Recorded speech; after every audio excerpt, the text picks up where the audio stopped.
Dear students, in this first lecture on quantum mechanics, we are going to see historical development of a new branch of physics which deals with mechanics of very small particles like electrons, protons, atoms, nuclei.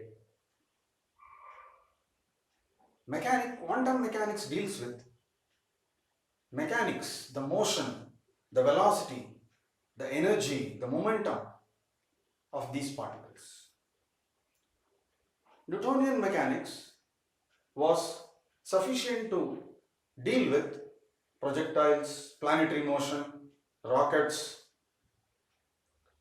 But when it comes to the behavior of small particles, a new set of rules were required.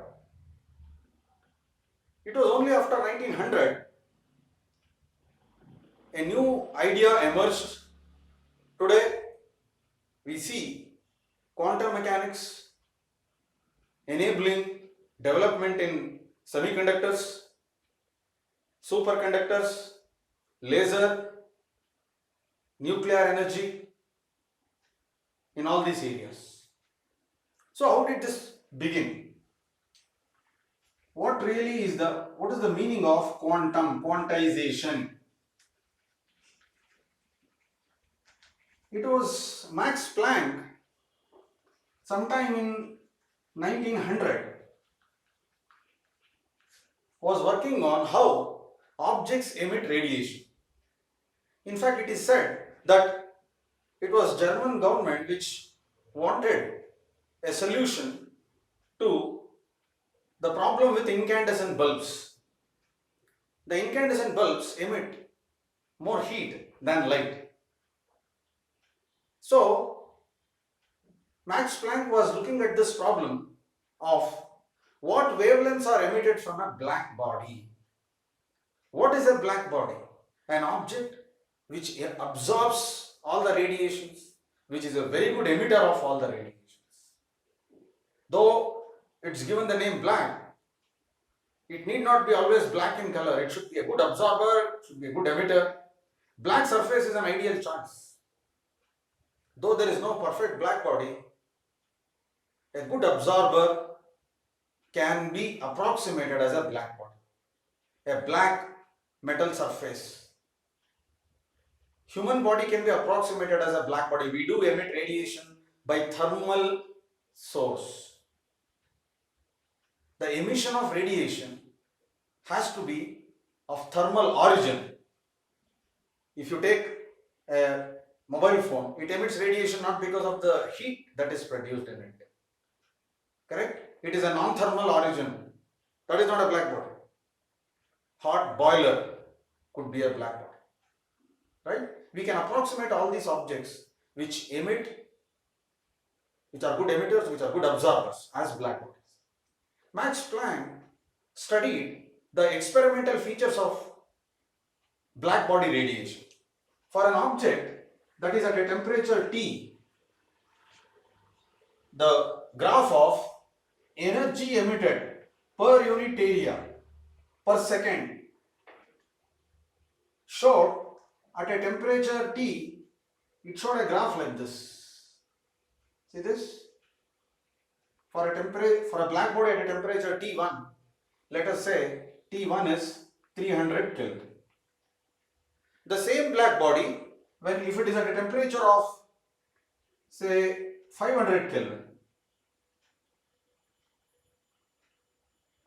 its temperature is 500 Kelvin. That shows a graph like this. Look at the change that is happening. Same black body at different temperatures. See, there exists a peak. There exists a wavelength lambda at which this black body is emitting more energy. This is E max. Correct? At other wavelength, this object is emitting less energy. How is that lambda related to temperature? That was the question Planck wanted to answer. When the temperature is increased, the peak is shifting towards shorter wavelength. See this? This lambda is shifting towards this. If you increase the temperature, something like this here. This is T3, 700 Kelvin, let us say. The peak has further shifted. Correct? So now the question is, what is the relation between temperature and wavelength? Temperature, energy, wavelength. What are the features we see? The area under the curve represents total energy emitted. Black body emits energy over wide range of wavelengths. Correct? Area under the graph increases with temperature, means black body is giving more energy with higher temperature. The wavelength at which maximum energy is emitted shifts towards shorter wavelengths with increasing temperature. Second point, very interesting point, is all black bodies at same temperature will give you same graph. Please understand, energy density, energy per unit area per unit time emitted from a black body is the same if all black bodies are at same temperature. I mean, if you consider sun as a black body, all stars at same temperature will have same black body spectrum. This is very, very unique. I compare this with Galileo's discovery. Look at this duster, this piece of chalk. In vacuum, if you drop them, they take the same time to reach the ground, irrespective of their mass. Correct? All black bodies at same temperature, irrespective of their color, density, mass, anything. Energy per unit area per unit time of the black body remains the same if the temperature is same. Now, challenge was, how do you explain this in an equation? What is the equation which represents this? Rayleigh and Jeans proposed a formula. Energy emitted per unit wavelength is 8 pi kT by lambda 4. But look at this formula. Energy is inversely proportional to wavelength. Means as wavelength increases, energy emitted should be less. Yes, it partially explains this graph. As wavelength is increasing, energy is decreasing. But what about this portion? As wavelength is decreasing, energy is decreasing. Rayleigh-Jeans law did not explain black body spectrum in total. Partially it was a success. Wien's law. What was Wien's law? Energy emitted is 8 pi hc by lambda 5 1 by e power hc by lambda kt. If you study the Wien's law distribution, it gives you correct picture till this point in the initial stages. Rayleigh-Jeans law was explaining in this region. Now, Wien's law explains black body spectrum in the initial region. As wavelength increases, energy increases. But it fails to explain this region. Finally, Max Planck thought of a new idea to fit this experimental result. He saw that assumption that energy is continuous, energy emitted from a black body is continuous as a wave, is wrong. In this case, energy is not being emitted as continuous radiation. He changed the whole scenario. A radical new idea was presented. He assumed that black body, an emitter of radiation made of atoms which are vibrating like simple harmonic oscillators, they absorb and emit energy in a quantized manner. For the first time, he changed the notion of continuity, continuous energy. He introduced the concept of quantization. It is like a rifle from which you will see either one bullet or the two bullets. You will never see 1.5 bullets. Correct? From a rifle, when you fire it, either you must get one bullet from it, two bullets, three, which is an integer multiple. Like that, Planck imagined a black body emitting energy in the form of packets, quantized energy known as photons. So this idea was very new. People found it very, very difficult to believe. What was his idea? Energy from a black body is absorbed or emitted in denominations. See this? In packets of what is known as h into frequency. Integer multiple of this, NHF. See, for the first time, an integer appeared in the expression for energy. Energy of a photon is integer multiple of h nu, h into frequency, HF. H is called as Planck's constant, given by 6.62 10 power minus 34 joule second. F is frequency.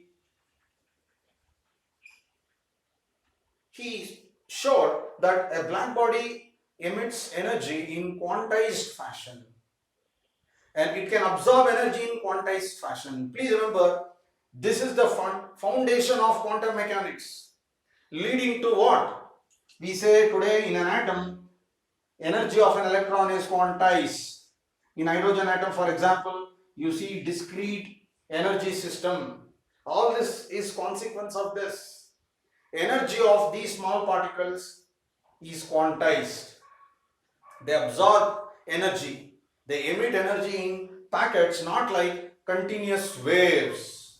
So wave theory is demolished here. Radiation no longer behaves like a wave. According to Planck's law, the consequence now, the final significance is radiation behaves as particles. See, this possesses particle nature. This is very, very important.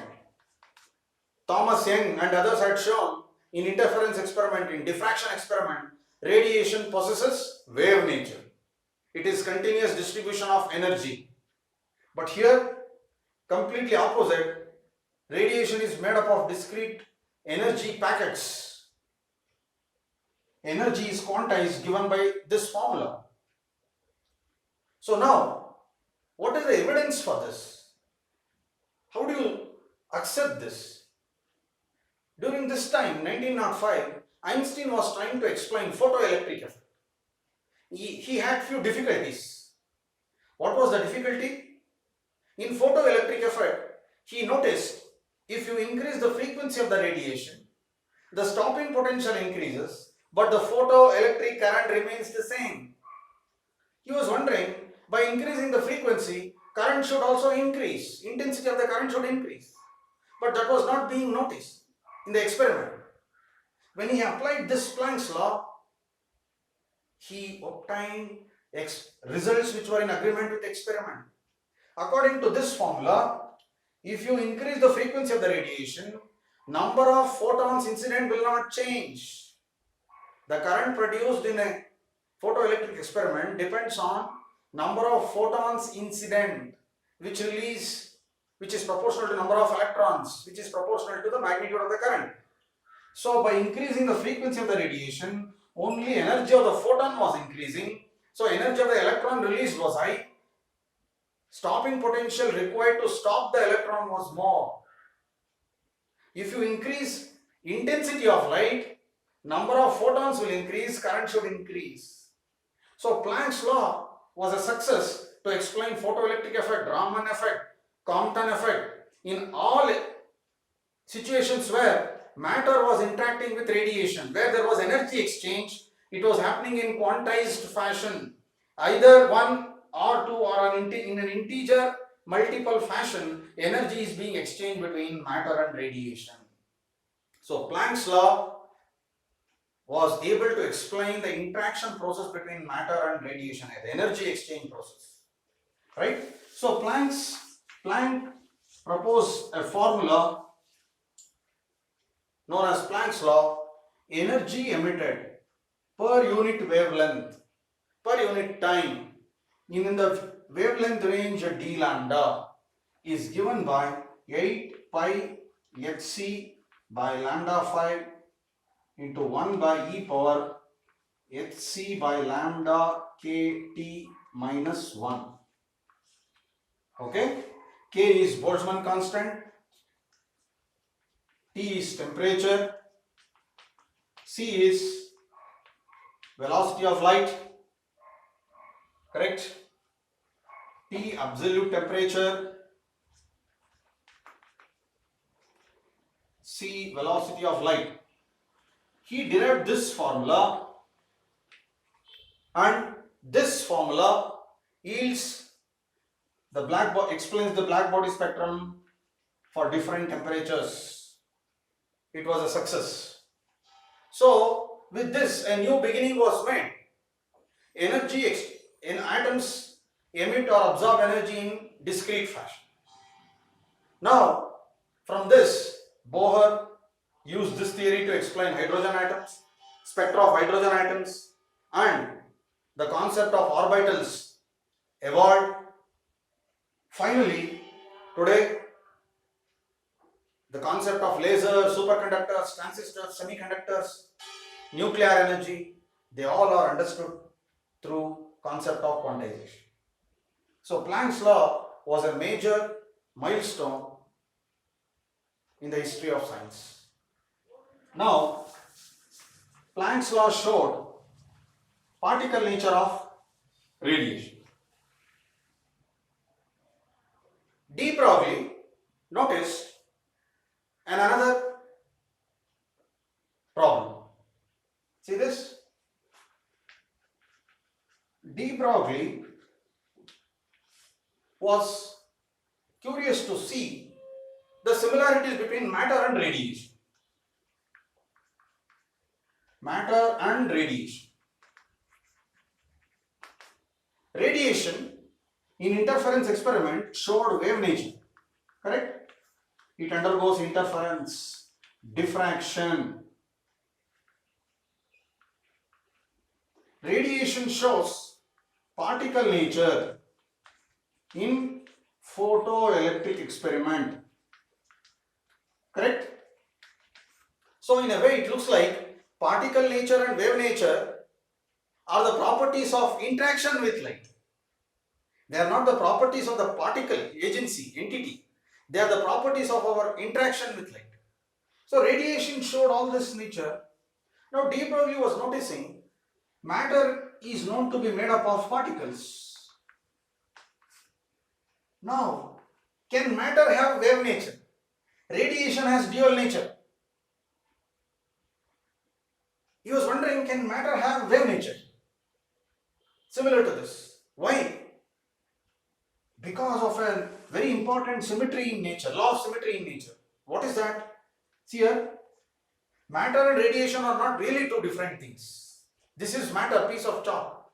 Radiation is wave. But how are they similar? De Broglie showed there are a lot of similarity between matter and radiation. What is it?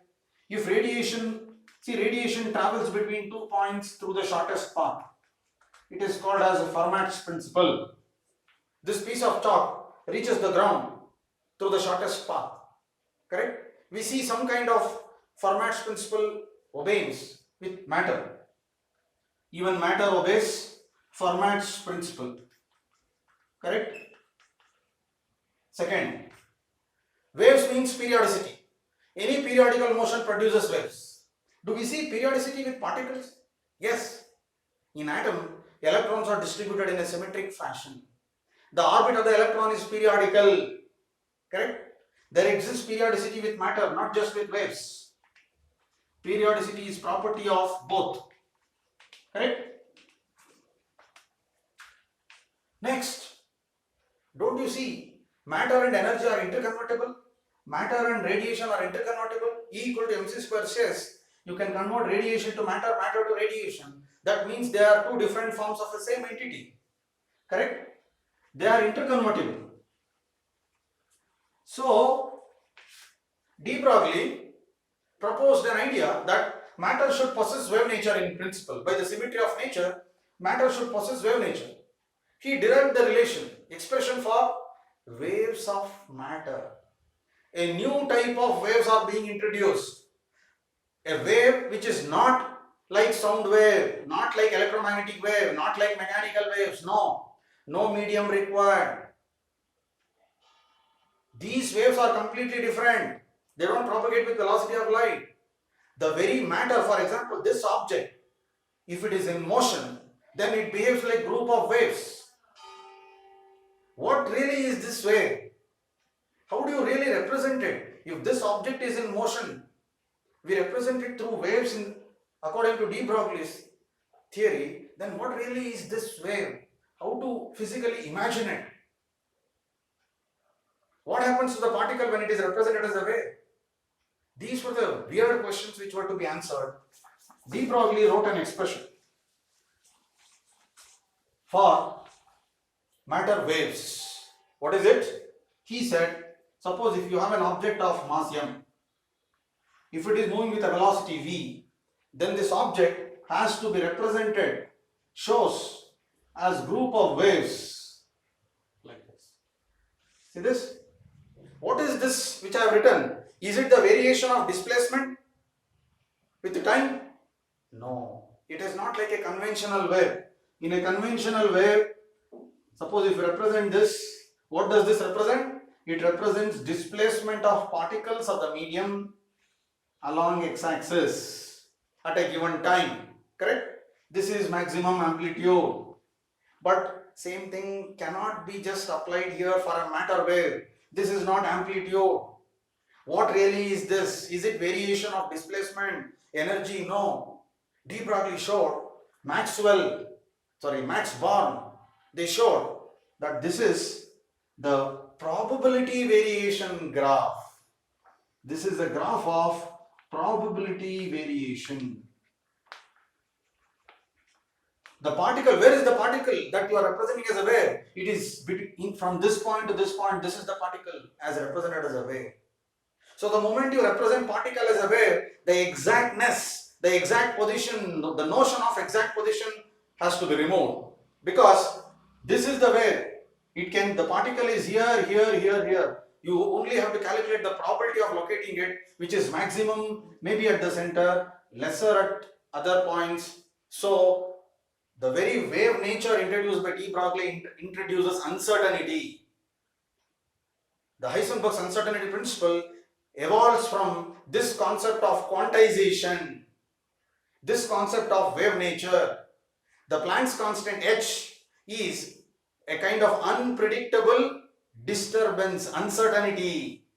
Planck's constant is said to be a bridge between wave nature and particle nature. What is the exact meaning of Planck's constant? It is a very small value, 6.6 10 to the power minus 34 joule second. What does it really represent? It represents unpredictable disturbance in measurement of position or momentum. It is a kind of bridge between wave nature and particle nature, kind of uncertainty, is a measure of uncertainty. So, de Broglie proposed the relation that wavelength of matter waves associated with an object moving with velocity is given by h by m into v, mass into velocity. We know here energy of a particle is half mv square or p square by momentum square by 2m. Therefore, from this I can write h by root of h by p, mass into velocity is momentum, or this is also equal to h by root of 2m e. E is kinetic energy. If it is a charged particle, we can give kinetic energy by applying electric field, charge into potential difference. So it is h by root of 2m e v, e into potential difference. These are the different forms of de Broglie theory. Now what have we arrived at? De Broglie theory is saying this object in motion is behaving as group of waves. Now Planck showed radiation has dual nature. Now de Broglie is showing matter has dual nature. See this? Matter possesses dual nature.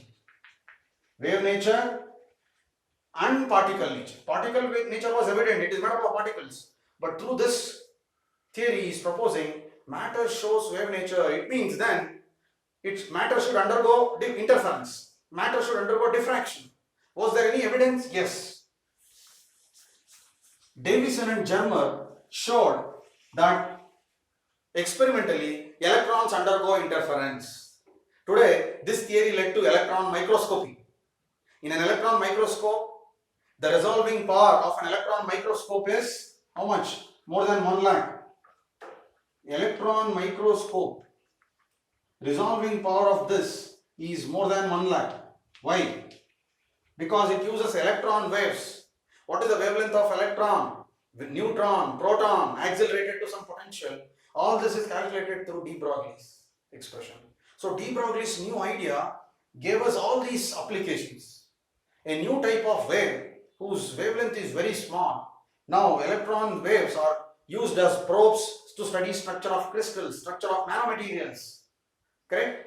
So electron microscopy evolved from this. Now Davison and Germer conducted an experiment which is called as electron diffraction experiment. Actual process that is happening in Davison-Germer experiment is the same thing that is happening in an electron microscope. Correct?